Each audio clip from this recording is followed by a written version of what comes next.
Hope you're having a great weekend. This is Leading Edge. I'm Dan Cummins in for Jeff Smith. Coming up, we'll show you a recap of this week's Flag City Honor Flight with 87 veterans going to Washington, D.C. But first, Amanda Fay is here talking about the City of Toledo's Let's Move program. Thank you, Dan. The City of Toledo is encouraging everyone to get moving. It's part of a campaign to improve the overall health of our community. Director of Parks and Youth Services for the City of Toledo, Jacqueline Johnson, and registered nurse with Mercy Health, Sandy Sulier, join me. Thank you for being here today. Appreciate it. Thank you for having us, as always. You know, so this is a program, Let's Get Moving, that you've been doing. How many years has the city been doing this? This is our fourth year, I believe. Yep, our fourth year, and it has grown substantially, and I believe the feedback we're getting from the community is very positive. Yeah, so you started this year with doing some pop-up events over the summer months, the spring and summer. And what exactly were these pop-up events? The pop-up events was focused on getting people that don't normally come out or don't normally go in our green spaces or even walk to feel comfortable and just not making a large commitment and say, I'm not going to do the 10 weeks, but I want to see what they're actually doing. Okay. And then that also gave us an opportunity to partner with our partners, Mercy Health, to do some screenings, and so our community can know their numbers. Yes, and when we talk about numbers, blood pressure? Blood pressure and blood sugar screenings that we do prior to the people coming out and walking. So we like to screen them before, but we can screen them after also. And that way we can educate them a little bit if their numbers are not within normal limits, give them options of what they can do, give them information about what happens with their blood sugar, what happens with their blood pressure, and also if they don't have access to physicians, give them physicians that they can see. The libraries have free blood pressure cuffs that they can use, so we try to hook them up with other services that are available to help them with their needs. And sometimes people have been to the point where we wouldn't let them walk because their blood pressures were too high.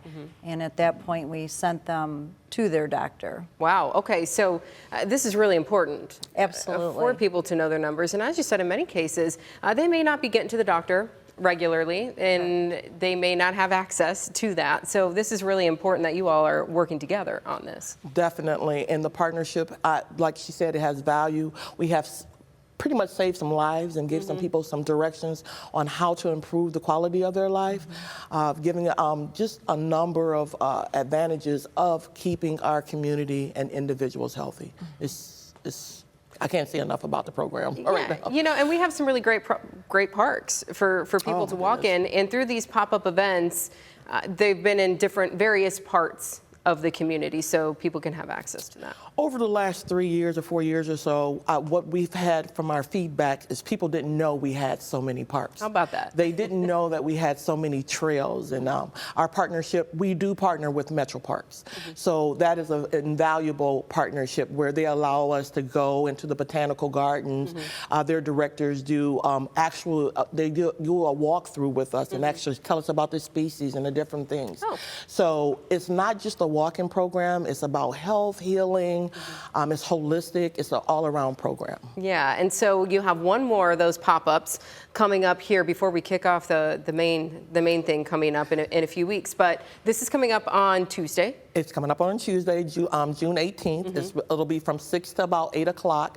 We start walking about 6:15, 6:30. We allow people to get off work, change clothes, and we usually hold people back until we can get everybody there and walk together as a group. And Sandy, as you mentioned, at times you've done these screenings and you've said, whoa, whoa, whoa, you need to go see a doctor. Absolutely. And that's the beauty of it, is catching things that people aren't aware that they have and problems before they end up with serious health conditions so that they can get treated ahead of time. Yeah, and when we're talking about blood pressure, what should people be looking for? What kind of range there? Well, first of all, a normal blood pressure is 120/80. There are some variants that we don't worry about, but if a person comes in and their blood pressure's more than 20 millimeters higher than normal in either the systolic, which is the top number, or the diastolic, the bottom number, we usually encourage them at that point to see their doctor, give them information. Also check to see if they're having any symptoms of hypertension, being headache, blurred vision, any chest discomfort. So we look for those kind of things also. So they may not even be aware, oh, my headache is Had associated this for a with, long time. yes, just been dealing with it, brushing Right. it off, right? Right. And then the sugar too, you're looking at that as well. Absolutely. And people say, well, I don't think I should have my blood sugar checked today because I've already eaten. But we give them an allowance for eating and give them what the normal should be if they're fasting or if they've eaten. Okay. So yeah, it's a great screening tool that we have for them. So we want people to make plans then. If you haven't been out to one of these pop-up events, this is also a place where you can kind of make a community, right? Oh my gosh, I've made friends within our community partners as well as individuals that have walked in the program. You make friends. You actually make friends, lasting friendships. And then you hold one another accountable and say, I'm going to see you at the next one. Exactly. Right? Exactly. So that's what it's all about. So that last pop-up event is coming up Tuesday, June 18th, and it is going to be at Woodsdale Park. So people can come out. Do you want them to register for those ahead of time? You don't have to register for any of our walks. Okay. We like to keep track of those who are registered just because if the weather changes or if we have a guest walker or a surprise or a raffle or something, you'll be included in that database where we can get that information to you. Okay, so that might be beneficial for you if you want to take advantage of that. And then this is the last pop-up, but there's going to be more walking to come here soon. And coming up after the break, we're going to talk a little bit more about these walks that are coming up in the future and, again, how we are working toward that overall healthy community, right? Exactly. All right, stay Sounds with great. us. We'll be back with some more Leading Edge right after this. Welcome back. We're continuing our discussion on community health. Director of Parks and Youth Services for the City of Toledo, Jacqueline Johnson, joins us again, along with Bethany Pfeiffer, Nurse Coordinator for Mercy Health. Thanks for joining us again here. We just mentioned those pop-up events that have been going on. Last one's coming up, but now we're going to kick off even more of this program going forward. Correct. The actual kickoff will be July 20th at 11 a.m. It's going to be at Ottawa Park. We'll be there between 10 and 10:30. We'll have some of our partners setting up, and you can probably get some of your screenings done. But the big kickoff will be July 20th, Ottawa Park, and it's going to be a great, great time. We expect to see our council representatives. Our partners are all be on hand, so it'll be a fun time. But we'll get you kicked off, ready for this program. Yeah, let's get moving. We're going to be getting moving. This is a bi-weekly program, right? So describe how this is going to work. So it's a 10 bi-weekly program. Last year we did 20 weeks straight, but this year we have opted to do 10 weeks where we hold you accountable. Okay. The group holds you accountable. On those off weeks, we may do pop-ups, so you never know if you'll get an email or something saying, meet us out at this park. Meet us with a program partner or something like that. So it makes it a little bit more interesting, but it allows you to walk in any spaces that you desire on those off weeks. So we want to change behaviors. You don't have to just walk with a group. You want to learn how to do that on your own. And you want to be responsible for your own health and take control of your own health. So Bethany, let's talk a little bit about the benefits of walking. We're just asking people to come out and walk. Yeah, I mean, having any sort of physical activity is good for your body. It's good for your mental health, it's good for your physical health. And when people come out and get these free health screenings, they're able to know kind of what they need to be looking for. It gives good talking points for their physicians. And it's just, they get some friends that they get to go and walk with. These people are extremely excited to see each other, every week, and they just have a great time out there. So in late 2023, we reported 43% of Lucas County adults are obese, and that's according to some data from the community health program that they wrote up. Now, that is up from 38% in 2020. So it does unfortunately look like, and I don't know if COVID did this to us or what, but it seems like we need to focus a little bit more on our health, don't we? Absolutely, yes. Anything you can do to prevent problems later on in life is huge, and getting out and moving and watching what your numbers are, getting screened and knowing what exactly you're looking at, it's very important for your health. So you're going to be at that kickoff event doing those same screenings again that we were previously talking about on July 20th. And then going forward, we just want people to get in those healthy habits. Correct. And I feel like when I set a goal, I want to try to stick to it. And if that's 10,000 steps a day, Correct. or maybe it's baby steps leading up to that. And definitely, we do a lot of challenges throughout the whole 10 weeks or the 20 weeks as it actually appears to encourage people to get out in the spaces. We may have a 10,000 step day. We may have a water challenge. It's different things that compile into this program. And as you said, this has grown over the years. So Yes. what have you seen in our community? I've seen our community more, I see our parks more activated. I see people utilizing our trails. We're really fortunate to have a director that is focused on a lot of improvements in our park spaces. We have a lot of new trails. Pine Glen Park, for example, nestled in a really beautiful neighborhood, has a beautiful new trail. So we're doing a lot of things to make people more active in our park spaces. And like I said, the feedback has been phenomenal. The feedback has been great. I've had people tell me that their health has improved, that have been dealing with some issues over the years. And it also helps me. It encourages me. It makes me accountable. It pushes me. So it has a really holistic and all-around effect on our community. Yeah, Bethany, let's talk a little bit more about that holistic, because when we're walking and we're feeling better, I mean, it's not just good for our physical health. I feel like it's kind of all-encompassing, isn't it? Absolutely. Getting out and being with friends and having just that community feel that other people are, doing the same thing you're doing, it just makes you want to continue to go out. And we've seen a lot of good partnerships come from this. I mean, people come as a group, they leave as a group. So it's been a really good event, and I believe that it's going to just continue to grow. Yeah, very good. So do we want people to get registered for this, or, how do they go about doing that? You can get registered by going just to the City of Toledo website where it says Let's Get Moving. You also have an opportunity to look at the calendar and the different walk dates. And also keep in mind, we're going to have a lot of guest walkers. Our council is raring to go. I have 3 right now that has, want to know when are the days, when can I get out there and meet my constituents and walk with them. And they're also about being healthy as well. So go to the city's website, Let's Get Moving, and you'll see the calendar and how to register. Now, and I also want to point out that I'm going to be there to help kick everybody off on July 20th at Ottawa Park. And I'm really excited about this because a couple years ago, I, really said, I need to hold myself accountable. I need to get those steps in. I want to keep moving. I've got a young daughter. We got to do the best for ourselves and for our families. So I'm really excited to be there to push people to get moving. And as you mentioned, those guest people who are going to be popping up throughout those 10 walks, you might see me on one of those too. So just so you know, it's going to be a lot of fun, though, right? It's a blast. I can't stress it enough. If you don't have anybody to walk with in Toledo, like I said, you don't have to walk alone. So absolutely, you do not have to walk alone. Come on out, you have a great time. And you'll get to know some of our parks around the area too that maybe you haven't visited yet. Correct. Wonderful. Ladies, thank you so much. No, for thank joining you so us much, today. Amanda. We appreciate it. And we'll be back with more Leading Edge right after this. Welcome back. It was a big week for local veterans. Tuesday, I covered the day with Flag City Honor Flight for the 16th time. And here's a look back at the trip, the day from takeoff to touchdown back home.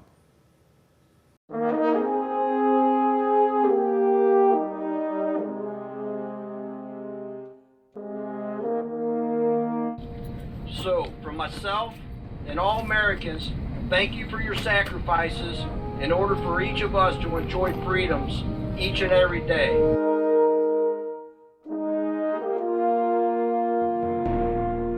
What's this mean to you to be spending a day with other veterans about your same age, your same experience? Oh, this is just wonderful. It's healing. It's healing after 59 years. I couldn't believe it with all the people I met and stuff, because when I was drafted and come back home, there was more bunch of chaos for black people.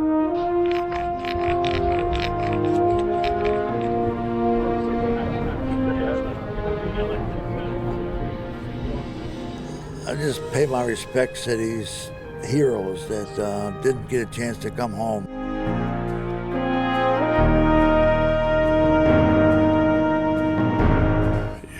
It's sad, it really is, and it brings back a lot of memories. It's something that I feel needs to be done, to share the names of the people that sacrificed their lives. A moment ago, we're standing here and some kids walked by and thanked you for your service. What does that mean for you right there? Well, with young children like that or younger generation, it means more than somebody my own age. I mean, these kids, I don't know if they know where Vietnam is or know much about it, but it makes me feel real good. Ladies and gentlemen, may I have your attention, please? I am Staff Sergeant Asu Compagnie of the 3rd Infantry Regiment, United States Army, and of the relate to the Vietnam soldiers. A ceremony that you are about to witness is the changing of the guard.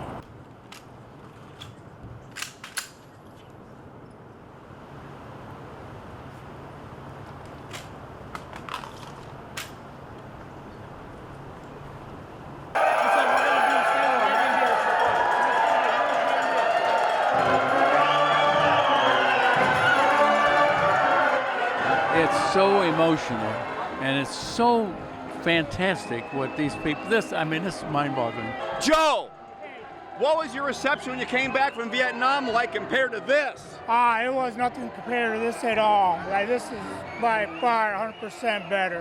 What do you think? I'm overwhelmed. What do you say to other veterans watching this that are thinking about going on our flight?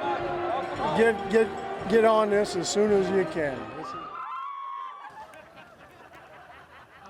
I got to give Jordan Swick credit for putting that piece together. He worked with me last Tuesday. So Bob Weinberg joins us now. He's a veteran and has been with Flag City Honor Flight many years. Bob, thanks for coming in. You've been with Honor Flight since the beginning, or did you come in a year or so in? Pretty good, pretty close. They got chartered in 10 and started flying in 11, and I started with them in 13. So been around for a little while. Can you believe how it's grown bigger and bigger and bigger? And I know there's a waiting list. We're going 4 trips again this year. We're talking about maybe more next year, but we're still in progress. But like, I keep being asked, hey, I signed up. I haven't heard yet. Well, it's going to take maybe a little while. COVID basically delayed the process, didn't it? It did. It kind of messed us up, and we lost a little bit of time there. We didn't fly one whole year, and then, well, actually for us, we didn't fly for 2 years in 19 and 20, so it slowed us down a little bit.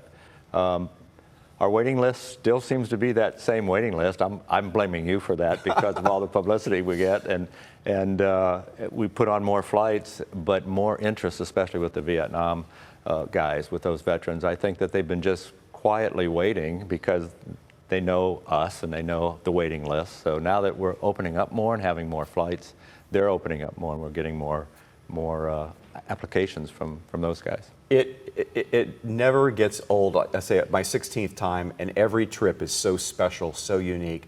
You're with 90 other veterans who are with other veterans and meeting new people, meeting maybe old friends, and getting a real do-over on a tour and coming home.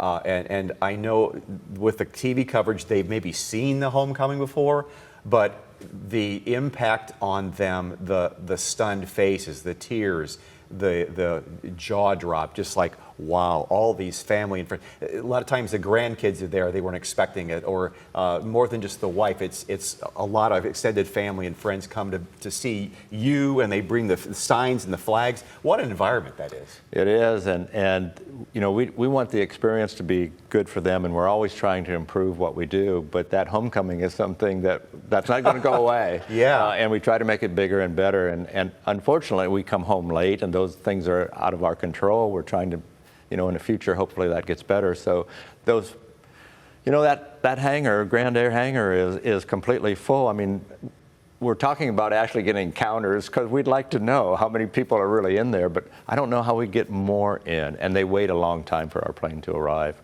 But we always say it's the worst kept secret now, you know, the homecoming. But even though the veterans know, and oh, by the way, a lot of them don't know. They do tell us they didn't know that was going to happen, but they don't know what's going to happen until they experience. It's shock and awe when they walk into that building and find relatives and friends they haven't seen in a long time. Yeah, so what happens is the flight comes in, we all scurry inside, and we talk to people with the flags and the signs, the families. The veterans are all coming off the plane, and well, weather permitting, they gather outside the garage door. The garage door comes up, the band starts to play, the crowd starts to cheer, and like they just come in a small parade going through the line, and it's just, it gives me chills just talking about it. I have been at that door when it opens, and I swear we take a step backwards just from the noise and what comes out of that building. You know, it's just like, oh my goodness, and then they start proceeding in. It's pretty cool. What's the future look like? Really good? Really good. Yeah, we have new board members, we have new volunteers, we have new people working with us with fresh ideas and new ideas. We're getting better as far as how we spend our time getting ready for the flight and putting it together. We're adding more veterans to the flight now this year. We were always trying to get in that 85 number, and then, you know, people fall off for medical reasons or whatever happens. So we've raised that. We overbook, if you will, a little bit more. We go to try to get that 95 veteran, and now we're in more of a 90 veterans per flight instead of 75 or 76, that kind of thing, when we were going for 85. So more veterans, and hopefully some more flights coming up in the near future. But yeah, the future looks good. We've got about 30 seconds left. The fewer and fewer Korean War veterans. It's mostly Vietnam. How soon before we start seeing the Gulf War? Probably 3, 4, 5 years? Yeah, probably in a few years. They're building those memorials right now, or they're getting ready to start. And I think in 26, the Desert Storm Memorial will be built right in the proximity of the Vietnam Wall. So yeah, more. Again, we take World War II, Korea, and Vietnam, so we got to do a better job now getting more Vietnam through, so we'll be ready for those guys. It's going to evolve. Bob, thanks for coming in. Thanks for having me. We'll be right back. There are 2 more honor flights this year, September and November. If you'd like to go next year, get your name on the list, flagcityhonorflight.org. That's our show for today. Thanks for watching Leading Edge.